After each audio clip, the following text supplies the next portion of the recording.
विद्यार्थियों नमस्कार। हम पिछले कालांश से रसखान को पढ़ रहे हैं। रसखान को आपने देखा कि किस प्रकार से वह कृष्ण की भक्ति करते हैं। कृष्ण की भक्ति के साथ वो अपने मन के उन सारे विचारों को भी रख देते हैं जो कृष्ण की वस्तुओं से प्रेम करते हैं।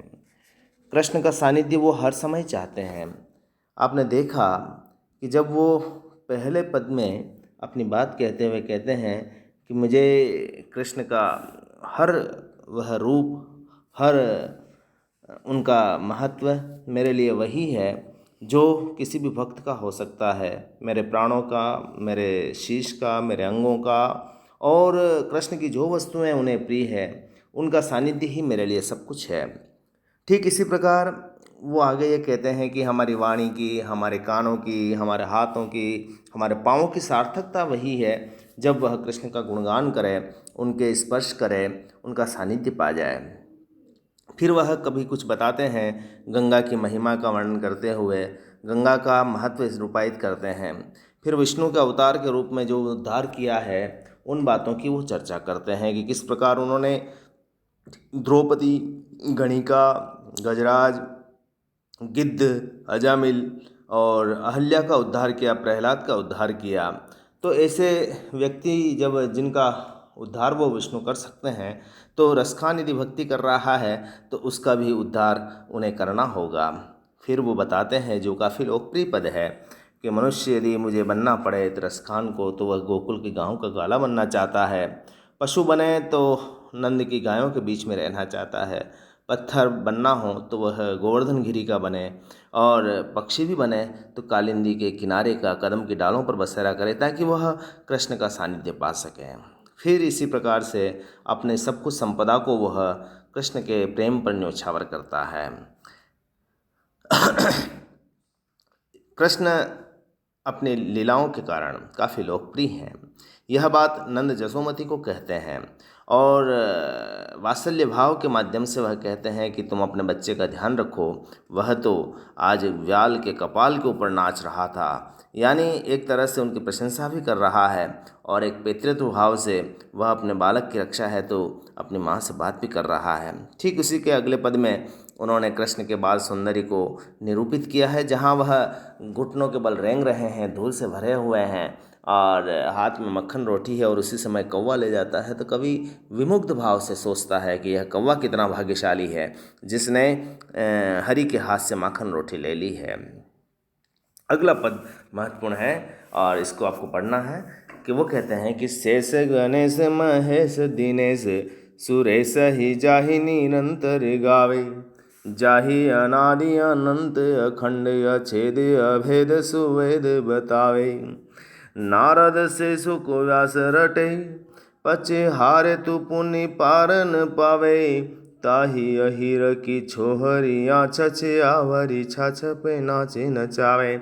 इस पद की चर्चा मैंने पिछले कालांश में भी की थी कि कृष्ण को पाने के लिए, यानी भगवान को पाने के लिए, भगवान विष्णु के अवतार के रूप में कृष्ण को पाने के लिए, उनकी भक्ति को प्राप्त करने के लिए स्वयं शेषनाग, स्वयं गणेश, स्वयं शिव, स्वयं सूर्य, स्वयं देवराज इंद्र लगातार उनका गुणगान करते रहते हैं, लेकिन उन्हें कृष्ण की भक्ति प्राप्त नहीं होती।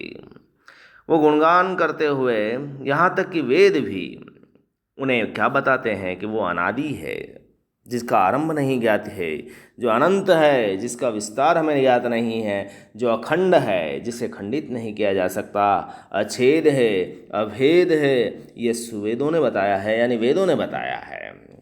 यही नहीं, नारद से सुख व्यास रटे, महर्षि नारद से लगा करके सुखदेव और महर्षि व्यास तक लगातार उनके नाम का जाप करते हैं, पच के हार गए हैं, लेकिन उनकी भक्ति पर पार नहीं पा सके हैं, कृष्ण को रिझा नहीं सके हैं, उन्हें खुश नहीं कर सके हैं।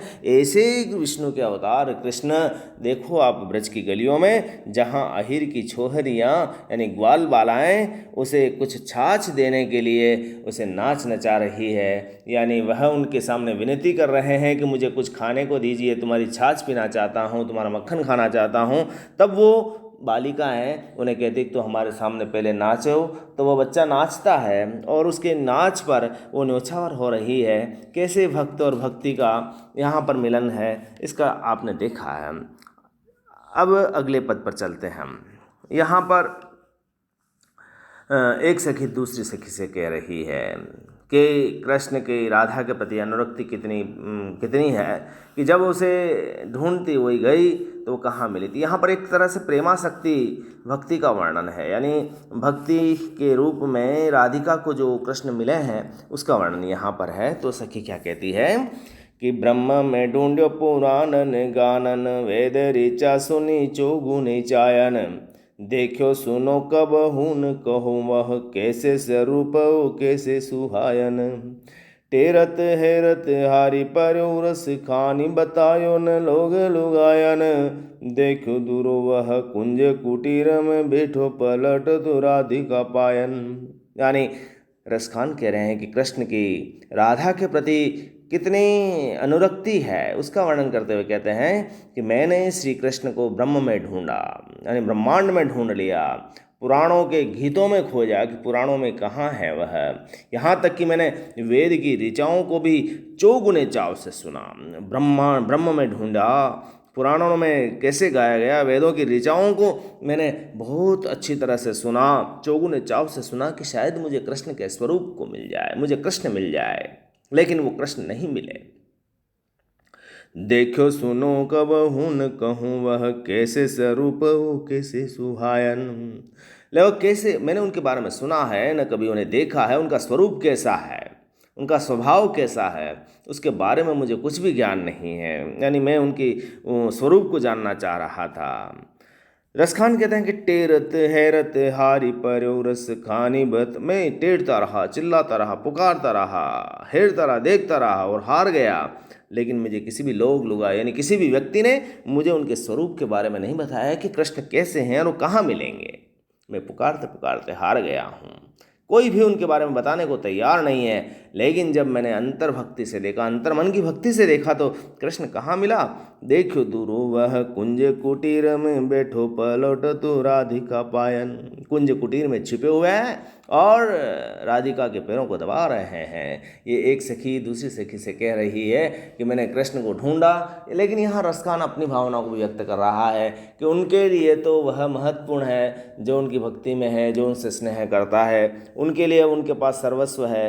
अन्यथा चाहे कोई कितना भी महान क्यों न हो, कितना भी भक्ति क्यों न कर रहा हो, वो यदि निश्चल भाव से नहीं है तो उसका कोई महत्व नहीं है। यहाँ आपने देखा कि इस पद में क्या है, कृष्ण का राधा के प्रति प्रेमासक्त भाव है।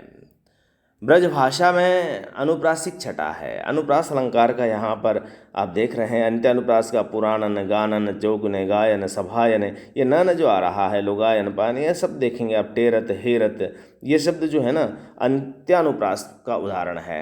भक्ति रस की व्यंजना यहाँ हुई है, प्रसाद गुण इसमें है, सवैया छंद भी है, यानी कुल मिलाकर के यहाँ पर कृष्ण की भक्ति का अच्छा सा वर्णन है। आप इस पद की व्याख्या करें, शेष हम अगले कालांश में पढ़ें।